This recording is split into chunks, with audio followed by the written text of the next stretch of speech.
So sorry, so I start again quickly. So we will start this first session titled The Stakes of Digital Platform for Industry and Public Policy in the Global South. We're delighted to welcome four colleagues. The first presentation is by Alessandro Jedwolski from Sciences Po Bordeaux at the LAM. He will present on the unmaking on the informational sovereignty, screen media politics, and technological innovation in Nigeria.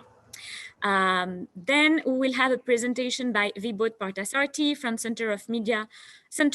for Culture and Media and Governance at Jamia Millia Islamia University, and Simran Agarwal at the Leipzig Labex ICA for a presentation titled From Platforms to Platformization, the Reconfiguration of Social Economies in India. And Rodrigo Gomez Garcia from the Universidad Autónoma Metropolitana, excuse me, Rodrigo for the mispronunciation, will present on challenges of media policy in the age of platform imperialism, a view from Latin America. So we will start with a video from the presentation of Alessandro, who is actually currently holding his own workshop, but was kind enough to maintain his presentation. He will be there after this presentation to answer our questions. So just to quickly remind about the structure of the session, there will be 20-minute presentation by each speaker. Then we will have a few questions, around 5 minutes for each presentation. And this will give us 15 minutes at the end to be able to wrap up with more transversal questions. So over the floor to Alessandro for his presentation. Good morning, everyone. I'm Alessandro Jedwolski. I'm recording this presentation in order for you to have an idea of what I want to say, but I'll be there connected with you for the discussion. First of all, I want to thank the organizer of this conference, which is really a wonderful opportunity to discuss a number of very interesting contemporary development in media industries worldwide. I will do my best to keep to the 20 minutes, so I start immediately by sharing my PowerPoint presentation with you. My paper is titled The Unmaking of Informational Sovereignty, Screen Media, Politics and Technological Innovation in Nigeria, and it's based basically on a revision and rereading of the history of the development of the Nigerian video film industry in Hollywood over a period of more or less 40 years, from the beginning of this industry, the very first moments of existence of this industry with videotapes as a key technology, to more recent developments after the introduction of streaming platforms and digital television. I focus on the issue of sovereignty, as it is, in my view, a key topic of debate in the history of African media, and more precisely in the history of Nigerian media since early post-independence period. The issue of the ownership and control of means of production and distribution has been central both at the level of the state, independent state, and at the level of media entrepreneurs. And these long-term debates converge with more recent discussion connected to the revival of state authority in a way, in the wake of the 2008 economic crisis and 9/11, which brought back sovereignty as a key concept in political debates and in scholarship about this transformation. So my idea here is to connect recent debates to their older, longer historical dimension. I decided instead to focus on the concept of informational sovereignty, precisely to get back to this longer-term historical dimension. In fact, we can connect through this term the debate on sovereignty, particularly on digital sovereignty, to its historical antecedents that are the debates that took place at the UNESCO during the Cold War, connected to the control of media flows and media technologies between the two blocks. This term also helps me open in opening up the concept of sovereignty that is in recent debates is often used in a more normative term, I would say, that is in ways that connect it automatically with state authority. While if we take the suggestion of recent political anthropology literature on sovereignty, we should see sovereignty as a process, and we should focus on what have been defined as practices of sovereignty in order to look at the way sovereignty is created over time through a number of negotiation and complex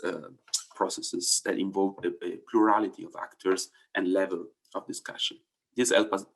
to take into account then not only the macro actor like the state and the big companies we are considering here, but also smaller actors, in this case in particular, the screen media producers. As indeed in this presentation, my entry point will be the experience of screen media producers in their relationship with the state on the one hand, and with international, large international companies that have entered the Nigerian space over the evolution of Nollywood. I will do that by focusing on three ideal type historical configuration that loosely connect to three technological innovations that happen over time. So the first is the introduction of videotape, then internet streaming, and finally digital television. In what concerns video technologies, I mean, there would be a lot of things to say, but I will try to be very brief here. It is clear that they had a disruptive force, the disruptive impact on the history of Nigerian media and Nigerian politics as well, as they liberated, in a way, the production of contents in the local context, and somehow participated in the emergence of Nollywood as an industry. We can see that as the manifestation of what I suggest to call an infopolitical gap. I take the term infopolitics from Victoria Bernal's theory on media and politics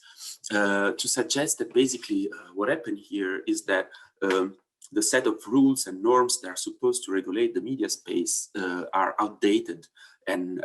completely by the new development in media technology. This is something that happens all over the world constantly with media innovation, but I suggest here to look at video technologies in particular, as they are often less studied or less considered in relation to this phenomenon, while in many ways they have been the antecedents of more recent disruption in infopolitics across the world. So, as a matter of fact, with the introduction of video, a number of producers take up this technology and start producing contents which the state has almost no capacity to control, and in a way the state tries immediately to react by creating a census board that is supposed to precisely to monitor this production, to collect data on the contents, on the economy of this production. But basically the census board is largely inefficient for a number of reasons, and this leads over the first 10 to 15 years of the history of the industry to a number of reform in the census board, notably the introduction in 2006 of a new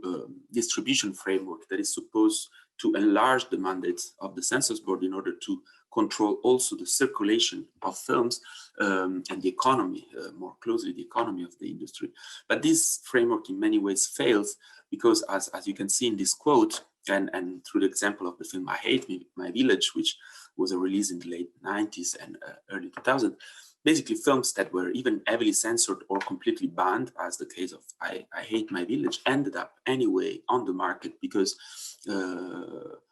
census board was unable to really control what was happening on the market, market dominated mostly by informal small actors acting and working only on tangible physical technologies of distribution, as the videotape and the VCD later on. The things start changing completely when streaming platforms come in. That happens late 2000 beginning of 2010, one of the first big important actor in this sense is Iroko TV, a local, Anglo-Nigerian company that emerged in the early 2010. What happened with the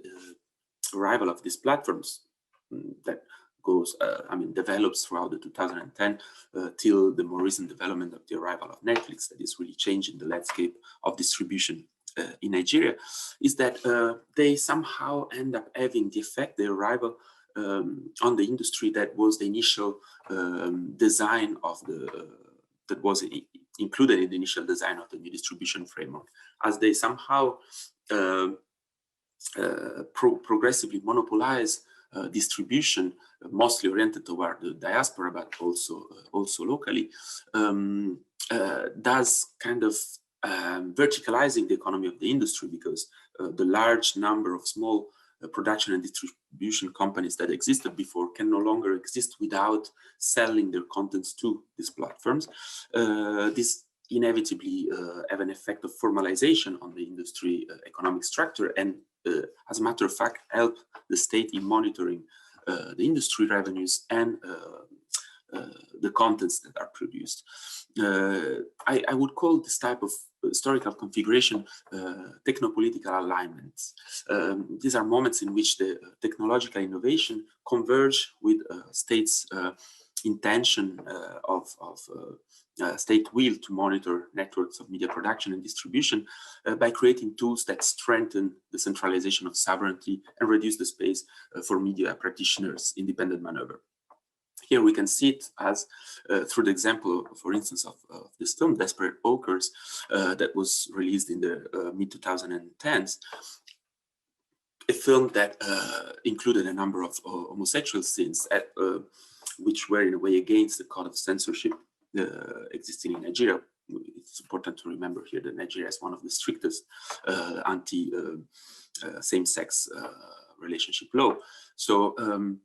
someone spotted this video online, and someone from the state, and basically called to the platform that had published it to censor it and withdraw it from the net. The video then disappeared and reappeared online a few weeks later with a different title, and all the controversial scene cut out. This shows an efficiency in censorship that was impossible a few days earlier with the videotape. And a similar thing can be said about the control of revenues, because for the state it's much easier in a way to ask and to hold accountable for paying taxes, these bigger companies, both local and international, than this myriad of small producer, informal producer that existed before. This situation is actually changing recently, so I will not go in deeply into this direction, but especially after the end-SARS movement, the state has become much more reluctant and suspicious toward new media platforms, and is trying to introduce a new law, the so-called social media bill, which is dubbed anti-social media bill by its opponents, which if approved, it will give the government almost unlimited powers in silencing online criticism and in censoring online contents deemed as controversial. So in a way, the relationship between the state and online platforms has moved from a relatively positive